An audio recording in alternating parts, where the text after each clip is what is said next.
শ্রী কৃষ্ণ। রাধে রাধে বন্ধুরা, কেমন আছো? আশা করছি তোমরা সকলেই ভালো আছো।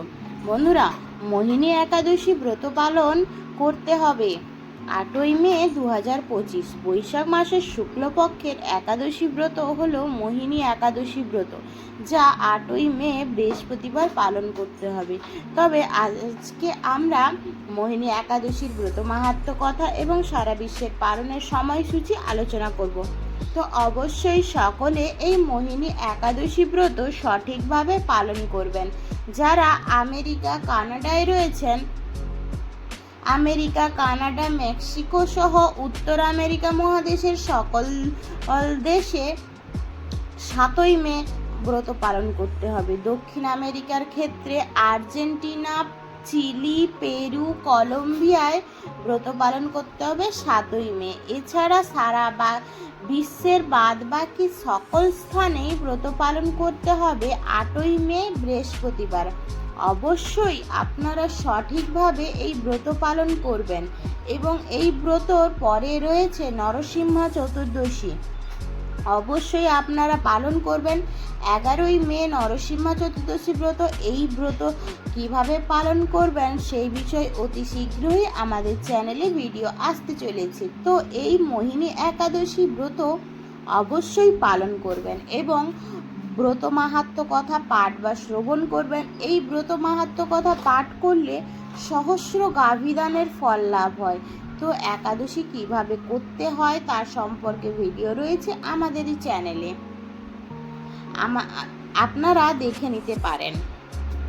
তো একাদশীর আগের দিন 10টা থেকে 11:30টার মধ্যে অন্ন বা রুটি প্রসাদ গ্রহণ করে দন্তমাজন করে নেবেন এবং একাদশীর দিন সকল প্রকার রবি শস্য বর্জনীয়। আর যাদের পক্ষে নির্জলা উপবাস থাকা সম্ভব অতি উত্তম। আর যদি কেউ নির্জলা উপবাস করতে না পারে তাহলেও তারা ব্রত পালন করতে পারবে ফলমূলাদি গ্রহণ করে। ফল, জল, দুধ, কাজু বাদাম, কাঠবাদাম, আলু সেদ্ধ, মিষ্টি আলু সেদ্ধ, মিষ্টি কুমড়া সেদ্ধ, মিষ্টি কুমড়া, আলুর সবজি, সাবুদানা ফ্রাই, সাবুর পায়েস, আলুর পায়েস, মিষ্টি আলু সিদ্ধ ও আলুর চিপস প্রভৃতি গ্রহণ করতে পারবেন। সবজি এবং পায়েসের ক্ষেত্রে বিশুদ্ধ ঘি ব্যবহার করতে হবে। এবং একাদশীতে অনেকেই বাকরুইট, সেমাদানা এগুলি গ্রহণ করে থাকেন, কিন্তু এগুলি গ্রহণ করা যাবে না। একাদশীতে বাকরুইট, কাউন, সেমাদানা, বাজরা, চিয়া সিড, ওটস প্রভৃতি গ্রহণ করা যাবে না, কারণ এগুলি রবি শস্যের অন্তর্ভুক্ত। তো অবশ্যই আপনারা মোহিনী একাদশী ব্রত সঠিকভাবে পালন করুন। বেশি বেশি হরিনাম জপ করবেন। একাদশীর দিন প্রাতঃস্নান, মঙ্গল আরতি, ভগবানের চরণে তুলসী পাতা অর্পণ, ফুল পুষ্প অর্পণ, তুলসীতে জল দান। একাদশী সহ রবিবার সহ বছরে 365 দিনেই তুলসীতে জলদান করতে হবে এবং বেশি বেশি শাস্ত্র অধ্যয়ন করবেন, শ্রীমদ্ ভগবদ গীতা পাঠ করবেন, প্রভৃতি শাস্ত্র গ্রন্থ অধ্যয়ন করবেন। এই সময় যেহেতু চন্দন যাত্রা চলছে, বৈশাখ মাসের শুক্লপক্ষের তৃতীয়া তিথি অক্ষয় তৃতীয়া থেকে চন্দন যাত্রা শুরু হয়ে 21 দিন ব্যাপী চলে।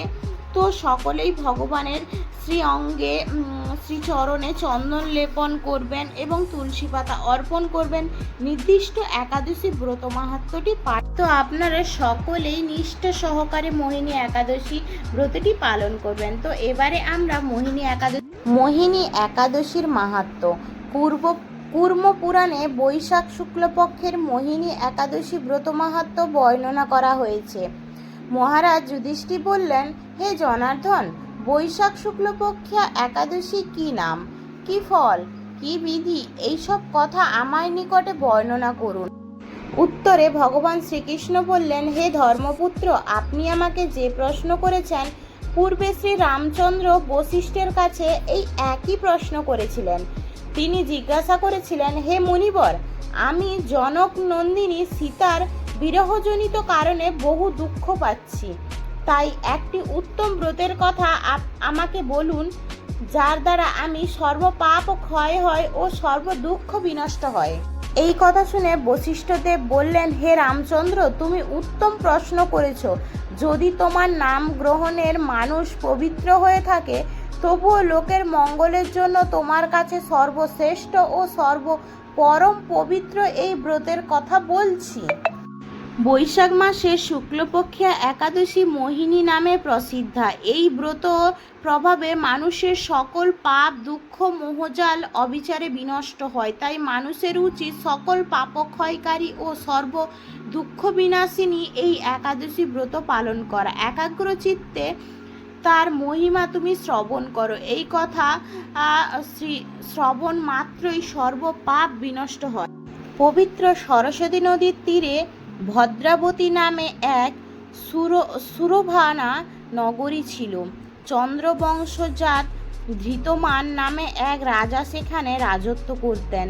সেই নগরীতে ধনপাল নামে এক বৈশ্য বাস করত। তিনি ছিলেন পুণ্যকর্মা ও সমৃদ্ধশালী ব্যক্তি। তিনি নলকূপ, জলাশয়, উদ্যান, মঠ ও গৃহ ইত্যাদি নির্মাণ করে দিতেন। তিনি ছিলেন বিষ্ণু ভক্তি পরায়ণ, শান্ত প্রকৃতির মানুষ।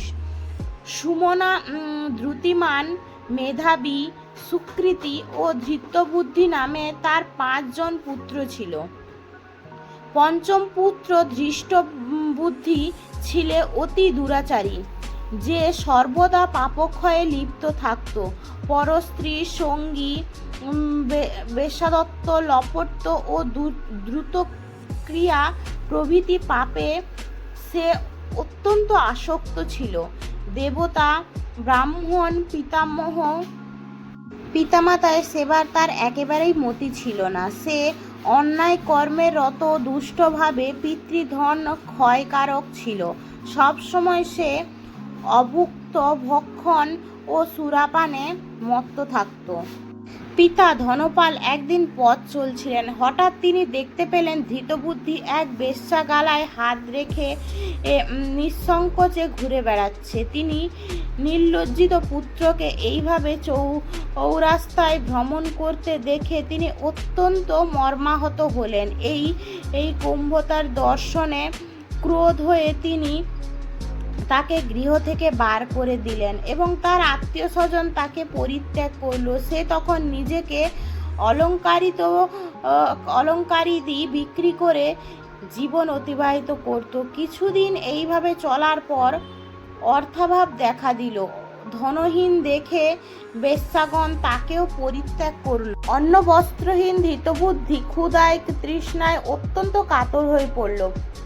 অবশেষে নিজের গ্রামে সে চুরি করতে শুরু করলো। একদিন রাজপ্রহরী তাকে ধরে বন্দি করলো, কিন্তু পিতার সম্মানার্থে তাকে মুক্ত করে দিল। এইভাবে বার কয়েক সে ধরা পড়ল আর ছাড়া পেল, কিন্তু তবুও সে চুরি করা বন্ধ করলো না। তখন রাজা তাকে কারাগারে বন্ধ করে রাখলেন। বিচারে সে কষাঘাত দণ্ড ভোগ করল।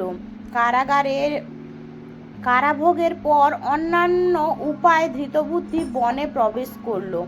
সেখানে সে পশু পাখি বধ করে তাদের মাংস ভক্ষণ করে অতি দুঃখে পাপময় জীবন যাপন করতে লাগলো।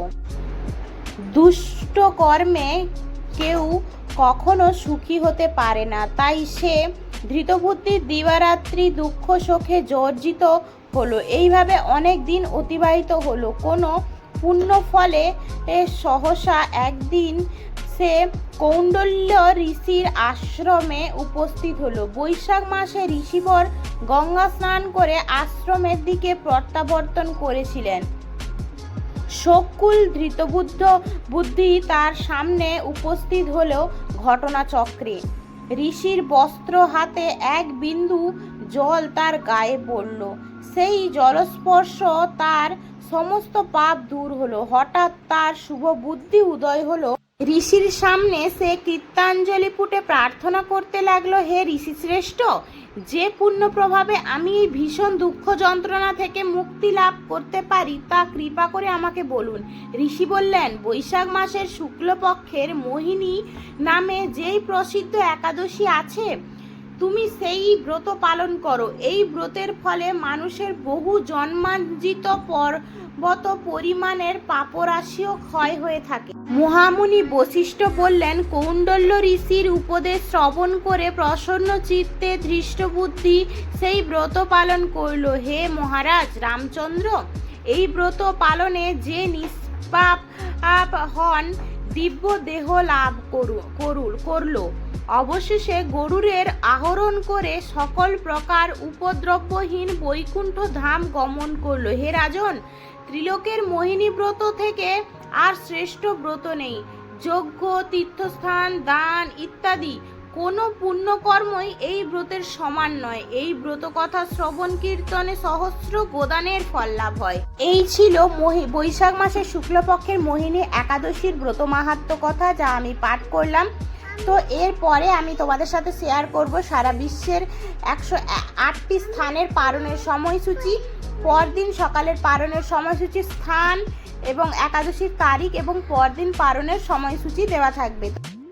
বাংলাদেশ 5টা 25 থেকে 9টা 36, পশ্চিমবঙ্গ 5টা 49 থেকে 9টা 19, দিল্লি 5টা 34 থেকে 10টা 3, বৃন্দাবন 5টা 34 থেকে 10টা 1, উত্তরপ্রদেশ 5টা 22 থেকে 9টা 49, মুম্বাই মহারাষ্ট্র 6টা 6 থেকে 10টা 25, পুনে মহারাষ্ট্র 6টা 3 থেকে 10টা 21, নাগপুর মহারাষ্ট্র 5টা 38 থেকে 9টা 49, চেন্নাই সহ তামিলনাড়ু 5টা 45 থেকে 9টা 58, ভুবনেশ্বর সহ উড়িষ্যা 5টা 52 থেকে 9টা 33, ঝাড়খণ্ড 5টা 8 থেকে 9টা 32, বিহার 5টা 4 থেকে 9টা 30, ছত্তিশগড় 5টা 26 থেকে 9টা 47, শ্রীলঙ্কা মেঘালয় 4টে 40 থেকে 9টা 6, গুয়াহাটি আসাম 4টে 40 থেকে 9টা 6, আগরতলা ত্রিপুরা 5টা 45 থেকে 9টা 6, মিজোরাম 4টে 40 থেকে 9টা 3, মণিপুর 4টে 43 থেকে 5টা 58, নাগাল্যান্ড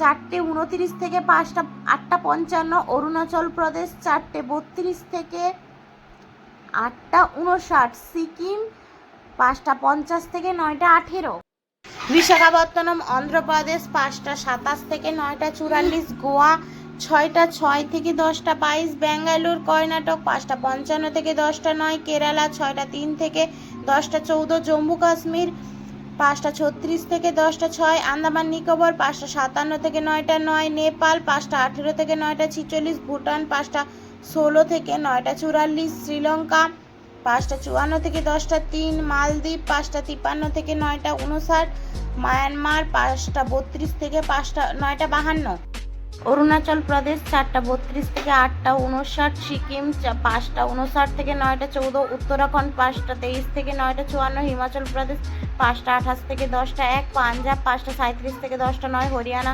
5টা 36 থেকে 10টা 6, রাজস্থান 5টা 51 থেকে 10টা 17, গুজরাট 6টা 6 থেকে 10টা 28, মধ্যপ্রদেশ 5টা 37 থেকে 10টা, তেলেঙ্গানা সহ হায়দ্রাবাদ সহ তেলেঙ্গানা 5টা 46 থেকে 10টা 3, বিশাখাপত্তনম অন্ধ্রপ্রদেশ 5টা 27 থেকে 9টা 44, পাকিস্তান 5টা 11 থেকে 9টা 46, মালয়েশিয়া 7টা 2 থেকে 11টা 7, সিঙ্গাপুর 6টা 55 থেকে 10টা 59, ইন্দোনেশিয়া 5টা 53 থেকে 9টা 50, ব্রুনেই 6টা 7 থেকে 10টা 13, থাইল্যান্ড 5টা 53 থেকে 10টা 7, কম্বোডিয়া 5টা 38 থেকে 9টা 50, ভিয়েতনাম 5টা 21 থেকে 9টা 42, ফিলিপাইন 5টা 50 থেকে 9টা 45, তাইওয়ান 5টা 12 থেকে 9টা 37, জাপান 4টে 41 থেকে 9টা 19, দক্ষিণ কোরিয়ান 5টা 28 থেকে 10টা 8, মঙ্গোলিয়া 6টা 22 থেকে 11টা 20, বেইজিং চীন 5টা 5 থেকে 9টা 49, হংকং 5টা 46 থেকে 10টা